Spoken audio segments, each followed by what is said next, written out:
Right, I'm about to tell you the case of Jonathan Foster, and this case is absolutely heartbreaking. And I'm going to tell you right now, trigger warning, heartbreaking case. On Christmas Eve of 2010, 12-year-old Jonathan Foster eagerly awaited for Santa. Like most kids, he was excited to open presents, eat a special dinner and visit with his family. Now, he was especially excited this year because he was really in a situation where he'd been living with family and he'd been waiting a long time to move back home with his mum, right? And his mum had just got her life stabilised. She just married a new man. She had really got to a good stage in her life and she'd just got her baby back, right? And that gave me goosebumps, right? This little boy had waited to go back with his mum. He'd been back with his mum about a month when this happened. Now, his life would be taken in the most heartbreaking case, and by a woman who was a grandmother of 5 children, by a woman who had no reason to do it. She used to be a teacher. She was a teacher's aide. She was a grandmother. She said in the court, like, I'm a grandmother. I love grandbabies. Like, I'm not a monster, but she was a monster. Now, we know that this woman here, Mona, she was called Mona Nelson. I'll show you her. This is Mona Nelson here. And she is a grandmother, like I said. We're going to look a bit more into her background in a minute, but this is her. Now, she was going to see her friend at the same apartment block where Jonathan lived with his family, and he refused to open the communal door to the apartments, right? She's knocking. He's saying, because his mum's told him you can't open the door to strangers, right? And she often goes to the apartment to see her friend Sharon. Her name is Shannon Enmarato. And so she goes there. Hey, few blues. She goes there to knock on the door.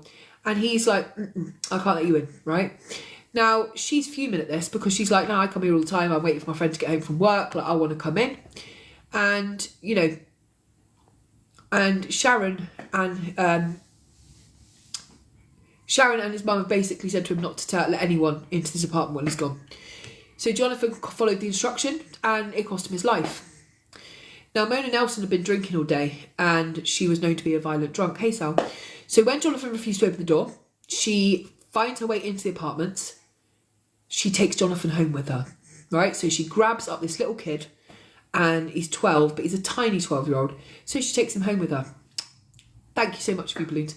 And she will have him in the apartment with her for 4 hours. She is a former boxer and a welder, and she is a big woman, right? We can see from the court pictures, yeah, she's a big woman. She's got big stature, right? And he is a little 12-year-old kid. And she decides to take him home. She ties him to a chair and she keeps him there, where she will torture him for 4 hours because he wouldn't let her into the apartment. She then gets out a blowtorch and she burns every inch of his body with a blowtorch while he's tied to a chair from her welder's kit.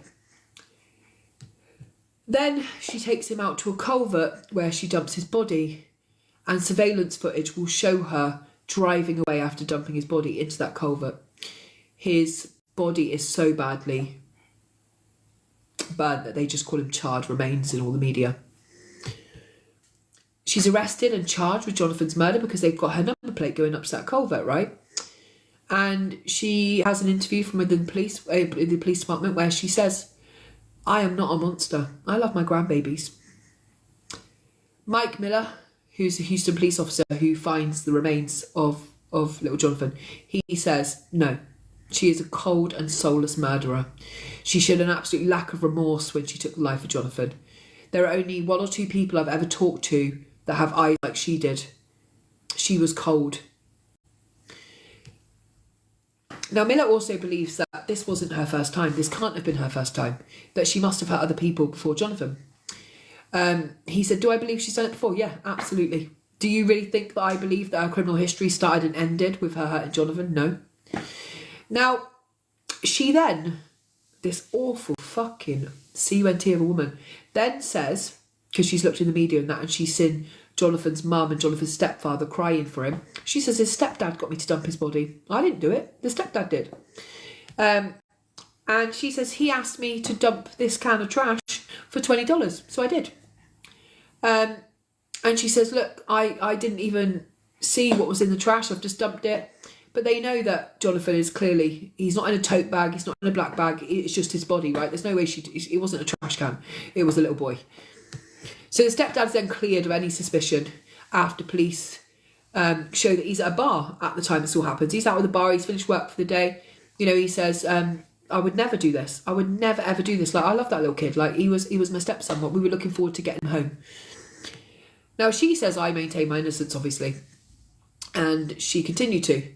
Now, I want to go to some of these articles because I was so shocked by what I was seeing in this case, because I'm thinking, like, she's got to have this history. She's got to be angry. She's got to have something. Now, I go to an article that, obviously, Houston still talk about this case. So it says here, hours after a Christmas Day dinner at her sister's third ward apartment, Mona Yvette Nelson, a nomadic 44-year-old maintenance worker, was, you know, told by her family, like, oh, have you seen that boy? And she goes, yeah, I know these people. I've seen him before. Thank you, Leslie. But her family had no idea that she would be arrested. Now, we know that she was a teacher's aide in her job. She was the daughter of a retired teacher and a deceased mortician. And she had a boxing nickname, the Iron Fist. And Nelson's family paint her as a woman who's been set up because she's from the black community. Someone she just dumped the body. She's a grandmother of 5 children, including little boys.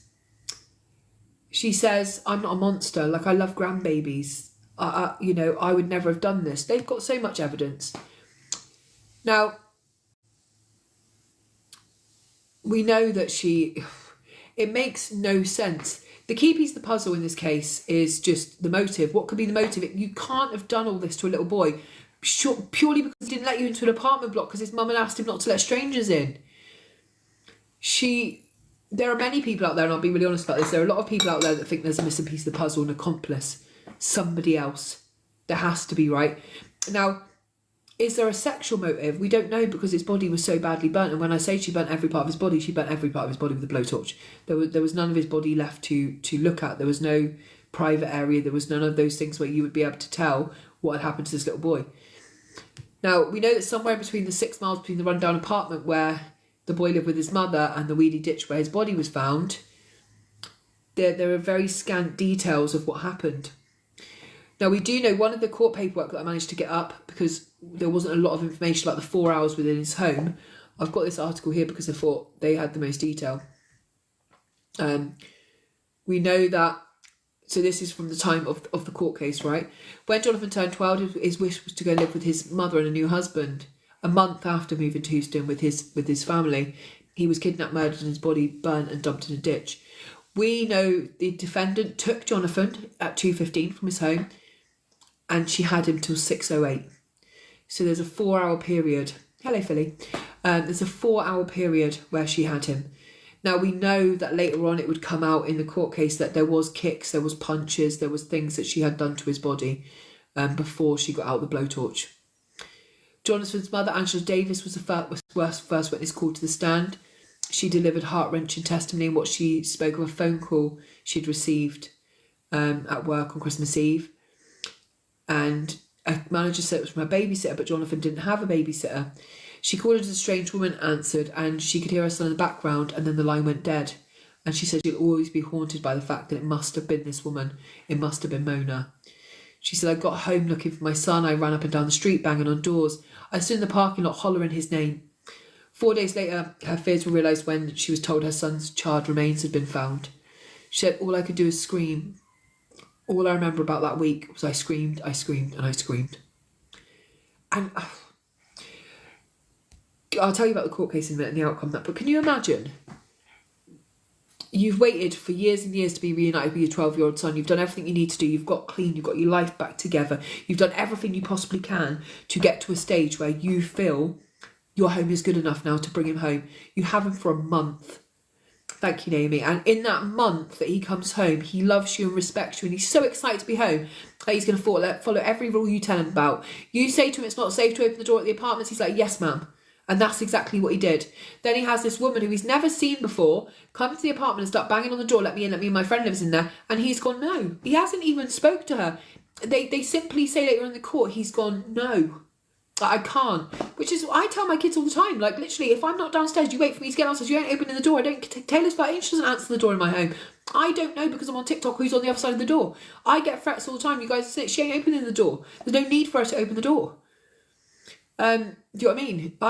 Sometimes she says to me, "It's Daddy. I can see him through the glass." I say, "I'll come down and open the door."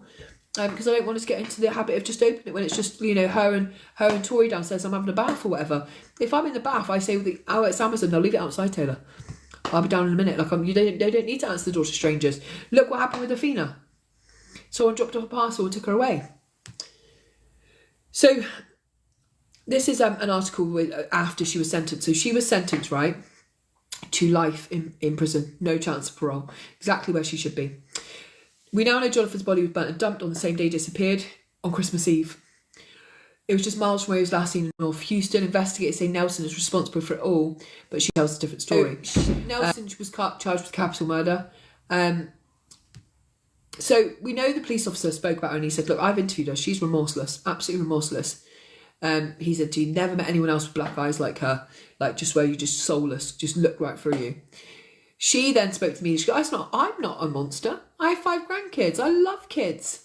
From behind bars on the 4th floor of the jail, Nelson gave her side, telling that one of Jonathan's family members stopped her Christmas Eve outside of the home and asked her to dump a plastic container. She said she didn't know what was in it because she was drunk on vodka.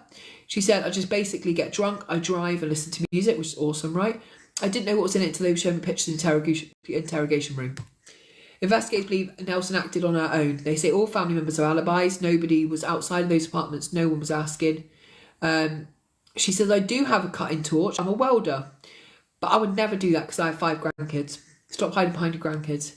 Nelson attended but did not graduate from Bel Air High School. Has a 26-year-old twins, a boy and a girl who live in North Texas. She was once a professional boxer and currently does maintenance work. She said all she knew about Jonathan's family, she knew all about them because they partied together.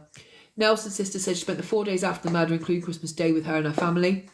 She said she showed no signs of doing anything illegal. I don't believe she had anything to do with killing that child. Police are very different on that. They're like, nah, she's cold, she's drunk, she's a violent drunk. Absolutely she did do this, and absolutely she's done it before. The detective Miller said, there are a few cases that impact homicide detectives, right? He said you all have that one case. He said, this is my one case. Doing what I do, I try not to be surprised anymore. But his body lay there in a ditch. And when I found him, he was burnt beyond recognition. For the sake of the family, I'm not going to go into detail about what I saw that day. There's been enough of that in the media. But what I saw was incredibly horrible. He said horrible, I'll never forget it. Once we arrived at a house, we stumbled into a wealth of evidence. Evidence that showed perhaps his body was burnt at the residence. Evidence that showed all the items he was burned with. Evidence that left us shaking as we bagged it up. She decided when the time was right. She swooped down, took him when she saw the moment was right, and saw an opportune moment. I've worked in homicide division for 14 years, and this is the worst case I've ever been part of. A 12-year-old boy who everyone said was happy, outgoing, and well liked by everyone. It's an absolute tragedy. Now, one of the things you'll see in this case is Jonathan's mother doesn't speak really. I don't think she has the ability to speak anymore. I honestly think, sorry, I've got to put my charger. I honestly think this case has been so horrific that Jonathan's mum just doesn't have the words. She just doesn't have the words.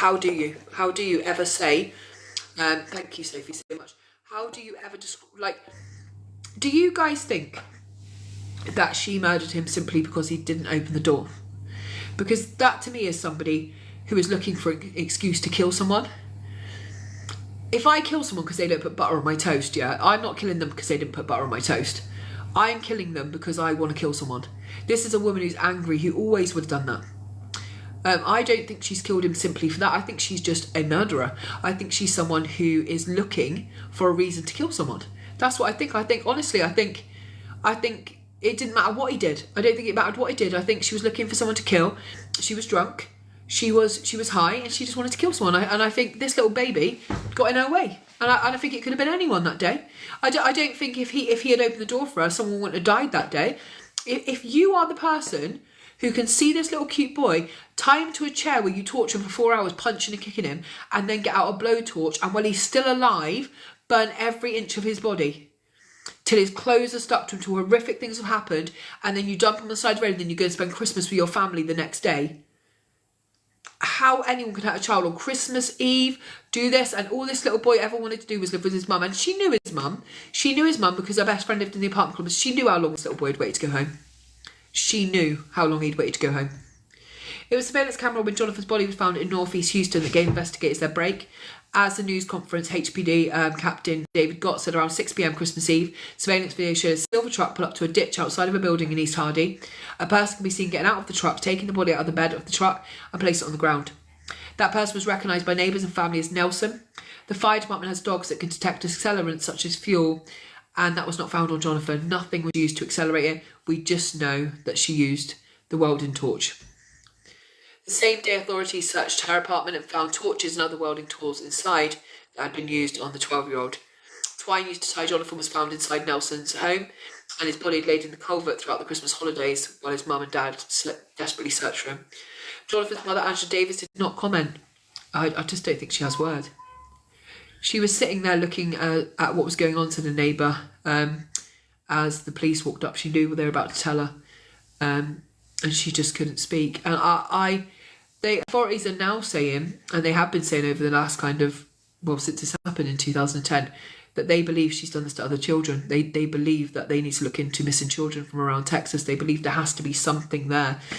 People don't get to 44 and just be like, I could possibly murder a child today. This woman had full-grown adult children, 5 grandchildren. At what point does something break in you where you're like, And I do wonder, was there a race angle to this as well? And I say that because of one reason. Because if it was the other way around and it was a little black girl and it was a white woman, I'd be saying the same thing. So sometimes I wonder if there is a race element to these crimes. And I will say that because I'm not going to just not say it in case people get offended. I'm not going to say that. I have to wonder. I have to wonder because I don't know what else he didn't open a door to you, so you burnt him to death. That's not even like I'm mad at you for not answering the door. To take a blowtorch and listen to a kid scream, you have hatred for that person. There must be a deep ingrained hatred. There must be. You're not wired right. That's not something normal people can think of even doing. That's a nightmare to me. Even if I burnt a child by accident, like when I turned around with a drink or whatever, I'd never forgive myself. Even if they walked into my cup and I had a cup of tea, I'd still never. I can't even imagine. And for her to sit there going, I'm not a monster. I love kids. And like I said before, she's a big, strong woman. Like she what she did to him, having to tie him up and all that, it's out of this world what she did to him. I'd never heard of this case before, and I think perhaps because the details are so horrific, it's not covered a lot because I couldn't find many. I'm doing it all from a TV station, a TV news station called, what's it called? ABC 7 from Houston. Worse than a monster. I always think of everyone in the case, though. Like, what about her children, right? Imagine her children learning, like, that's what your mum did. And then the grandbabies going, oh my God, her name's Mona Nelson from Houston, Texas. Mona is in Mona. Like, knowing that, like, the person who's my safe place, my granny, my nana, that's what she did to another kid.